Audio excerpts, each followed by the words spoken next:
Kita langsung aja ke step yang pertama. Step 1.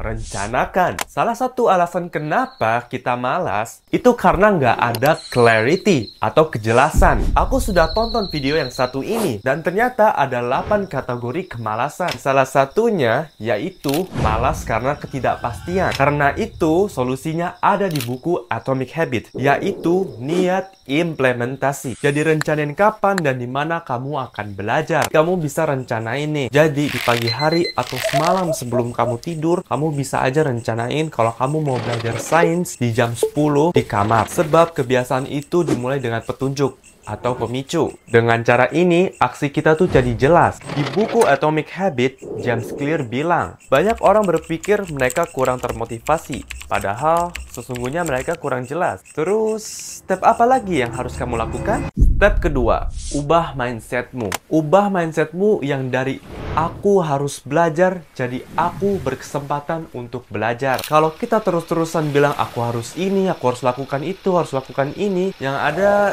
jadi beban, bukan? Beda lagi kalau kita bilang aku berkesempatan untuk melakukan ini. Mengubah cara kita berpikir memang terdengar sepele. Namun dengan hanya mengubah cara kita berpikir, kita bisa mengubah perspektif kita. Kita harus stop mengaitkan belajar dengan sesuatu yang sulit, membosankan, dan melelahkan. Seharusnya kita mengaitkan belajar dengan sesuatu yang mudah, menarik, menantang, dan menghibur. Next, kita langsung aja ke step berikutnya. Step ketiga, tentukan tingkat kesulitan belajar. Kita sebaiknya menjaga tingkat kesulitan belajar kita berada di Goldilocks zone dan 4% di atas kemampuan kita. Tapi seberapa banyak itu 4%?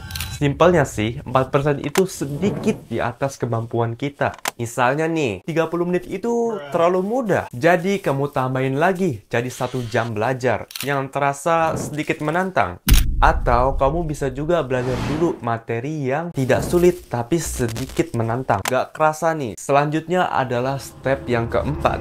Step keempat, buat belajar memuaskan. Tahap terakhir kebiasaan adalah ganjaran. Kita akan mengulang suatu aksi jika aksi itu memuaskan. Kebalikannya, kita tidak akan mengulang suatu aksi jika aksi tersebut mengecewakan. Oleh karena itu, buatlah belajar memuaskan. Tapi gimana caranya? Jadi yang bisa kamu lakukan yaitu mencentang materi yang sudah selesai kamu pelajari. Karena bayangin aja, tiap kali kita mencentang suatu materi yang sudah selesai dipelajari, pasti akan terasa seperti ada kemajuan, bukan? Anggap aja nih, materi yang ingin kamu pelajari adalah hewan buruan kamu hari ini. Tapi semua step ini aja nggak cukup. Kenapa? Karena kita butuh yang namanya disiplin. Step-step yang aku buat tadi hanya mengandalkan motivasi, bukan disiplin. Step-step yang aku bikin ini harus dibarengin sama disiplin untuk melawan rasa malas. Sebenarnya lebih baik mana sih?